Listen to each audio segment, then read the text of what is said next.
What's up, heathens? Welcome back. I always hate when I do that. But Easter is coming up. Easter, everybody knows Easter. It's the day when Jesus Christ rose from the dead. There's the waking up early and going into church, and there's Easter breakfast, and then there's Easter egg hunts. But the question is, where did all of this come from? And you might be surprised to find that literally every tradition that is associated with Easter actually comes from pagan tradition. And we're going to dive into that right now. Easter is actually a spring festival referred to as Ostara or Estera. And it is for the goddess Ostara, who is heavily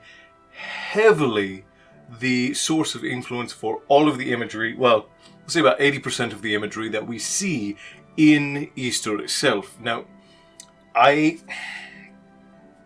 did a Tik Tok on this a little while back, but it wasn't as detailed as it possibly could have been. So we're going to go into, just very quickly, all of the imagery that surrounds the different goddesses that have to do with this particular holiday.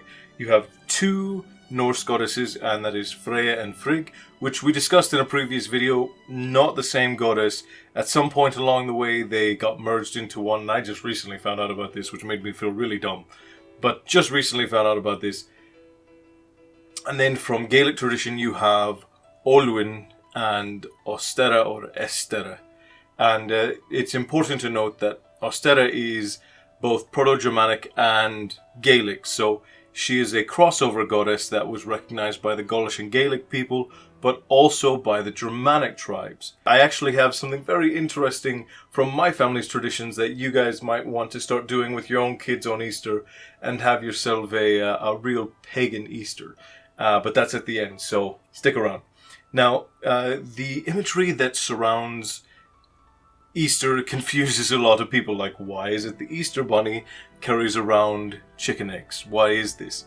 Well, eggs are a sign of fertility, and every single one of those goddesses actually represents fertility in their own right. While where Freya is more of like a wild fertility, so sort of representing like the fertility of the wild, Frigg was more of a domestic fertility. She represented the fertility of a woman or a mother, whereas it was sort of similar with Ostara and Olwyn, but Olwyn was more wild, I guess you could say, but Ostara was more domestic.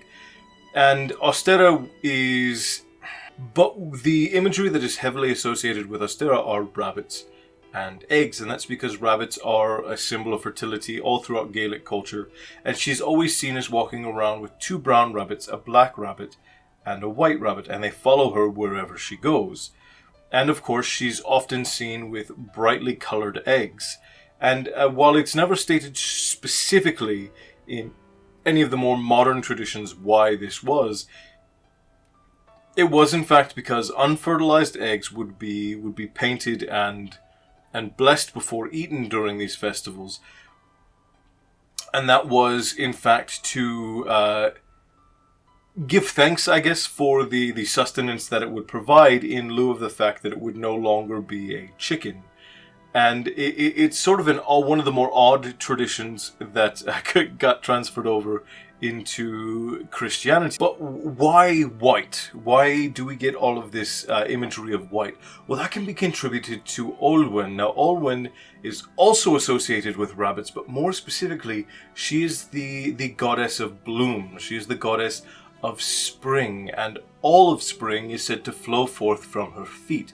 And wherever she walked throughout all of Ireland, white clovers would bloom behind her, and that's why we get all of this heavy imagery of white and white flowers all throughout Easter, because that purity of new birth. Now, you get people always say, oh, it's a fertility festival. It's such a big buzzword in pagan communities, but for Easter, Ostara, it's actually a planting festival. It's one of the few planting festivals that we get. It is the first planting of spring, or it is in celebration of the fertility of the planting that had gone in weeks prior. And more than just a celebration, it was It was a well-wishing. It was putting good energy out into the world in order to ensure that all of those seeds that had been planted would grow in a strong environment, that they would grow in a good environment, and bring forth a bountiful harvest later on for festivals like Umbok and Lunesa and Belton. So, that being said, what sort of foods are associated with it? This is one of my favorite things. I always love talking about the food, and I know it bores a lot of people, but I love talking about the foods associated with these things. And for Ostara, it's a little bit dull, but the interesting thing is the dessert portion. So more or less, you would have baked meats, any kind of baked meat. Traditionally, it would be rabbit or chicken. But it wasn't uncommon to find pork or turkey, or not turkey in olden times, but duck or goose. You know, fowl is traditionally more bird meats, but also rabbits. But one of the more interesting things they would do honey-dried fruits. And honey-dried fruits is fruits, obviously, that would be left into the sun or in arid areas to dry in honey. So it was kind of like old school candied fruit, and these were very common. So it is interesting that we have this tradition of giving candy to children in baskets, when that it was also a common practice to make sort of medieval candy around this time. And I spoke about this on TikTok, about how I think that the basket aspect is actually contributed to Frigg and Freya, because anytime offerings were brought to these goddesses, it was always done in baskets. And if you look at any practice throughout all of ancient Scandinavian practice, any time that there was a sacrifice or an offering brought to Frigg and Freya, when sacrifice and offering became commonality, it was always done in a basket. And even before that, when portions were taken or when considerances were taken to Frigg and Freya, it was always done in woven baskets. So I think that's interesting, because now we still give kids candy and eggs in these baskets. Now here is the fun part, because this is the part that has to do with my family. That's something that you can do with your kids. The first fights of spring. So field games. The first field games of spring are done during Ostara. And this would actually be, if your children are coming of age, this would be the first time that they experience a real field fight. Now field fights are typically done with sticks. Sometimes they're done with blunted steel. But this would be the time when you would teach your children for the first time to fight.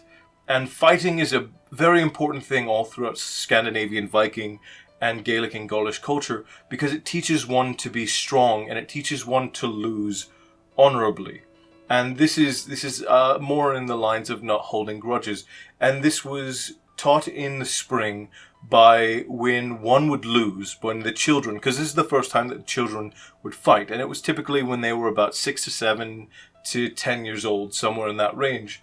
They would have their fights, and the victors would bring candied fruit, bring honey fruit to the losers as a impartment of peace. We're settled. It's done.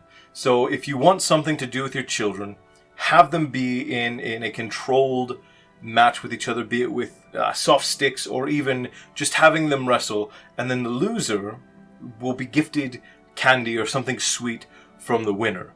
And this is a tradition you can actually practice with your kids, because one, children need to learn not to be soft. They need to learn to take things in stride, because life is going to be hard.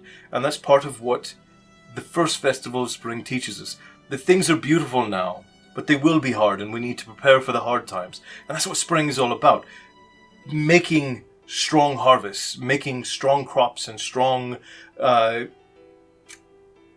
cattle. Making sure that we are prepared for the harshness of winter. Making sure you're prepared for the hard times. And that's what Ostara was always about. I know this was a little bit rickshawish, guys, and that it's not my normal setup. I apologize for that. I'm having a little bit of a crazy couple of weeks. But I hope you did enjoy the video. And if you did, please take and use your mighty hands and destroy that subscribe button. And on the backswing, ding gently the notification bell so that you'll be informed every time I upload a video. And if you did enjoy the video, a like and a comment on anything, because I love having these conversations with you guys, means the world to me. Clan base, thank you so much. And I've got a bunch more things coming. So share around, follow me on all of the things. But more than anything, and I also today, new episode of Endless Epic dropped over on wherever you get your podcasts. It's the 4th episode and you guys have been incredibly supportive. But more than anything, I'm glad that you're here. And remember, friends, stay bloodthirsty. And all hail.